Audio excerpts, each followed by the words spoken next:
មកដល់ទៀតហើយឡៅសុភ័ក្រសណ្ដាន់មានលក់សាច់គោស្រស់សាច់ជ្រូកស្រស់និងសាច់គោងៀតឆ្ងាញ់លក់ដាច់អស់ស្ទះពិសេសហ៊ានធានា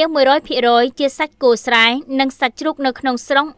100% សាច់គោងៀតឆ្ងាញ់យើងក៏មានទទួលទិញកូនគោនិងជ្រូកតូចធំគ្រប់ប្រភេទមានបោះដុំលក់រាយដូចជាសាច់គោស្រស់ក្នុងតម្លៃសមរម្យសាច់គោងៀតឆ្ងាញ់1គីឡូតម្លៃ 50000 រៀលសាច់ជ្រូកស្រស់ក្នុងតម្លៃសមរម្យធានាសាច់ជ្រូកចិញ្ចឹមនៅក្នុងស្រុកមិនមានជាតិគីមី